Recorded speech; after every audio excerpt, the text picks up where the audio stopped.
Social मीडियावर घरगुती भांडणाचे video viral होत असतात। सासू सून नवरा बायको यांच्यातील छोट्या मोठ्या भांडणाच्या अनेक घटना सोशल मीडियावर दिसत असतात। नवरा आणि बायको म्हटलं तर वाद होणारच। पृथ्वी तलावर असा एकही कपल नसेल ज्यांच्यात भांडण होत नसतील। दरम्यान प्रॉपर्टीवरून होणारे वाद काही नवे नाहीत। असाच एक संपत्तीवरून सुरू झालेला वाद टोकाला पोहोचला आणि बायकोनं नवऱ्याला चक्क 3 दिवस चैनने बांधून मारहाण करत घरात कोंडून ठेवलं। याचा धक्कादायक व्हिडिओ सध्या समोर आला असून आता सोशल मीडियावर व्हायरल होत आहे। तेलंगणातून अत्यंत धक्कादायक घटना उघडकीस आली आहे। एका 45 वर्षीय महिलेने मालमत्तेवरून पतीला 3 दिवस बेड्या ठोकल्या आणि त्याला अमानुषपणे मारहाण केल्याचं समोर आलं।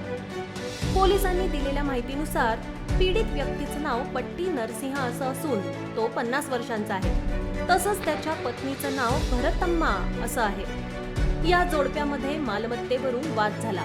नरसिंहाच्या नावावर असलेल्या जमिनीच्या विक्रीवरून त्यांची 2 मुलं आणि 2 मुलींमध्ये सातत्याने भांडण होत होतं। वृत्तानुसार पतीने आपल्या पत्नीच्या मालकीच्या जमिनीवर घर बांधलं। यावेळी घर बांधताना त्याने घेतलेलं कर्ज फेडण्यासाठी त्याने आपल्या नावावर असलेली जमीन विकण्याचा प्रस्ताव ठेवला। त्यानंतर वाद सुरू झाला आणि नरसिंह घर सोडून एकटेच राहू लागले।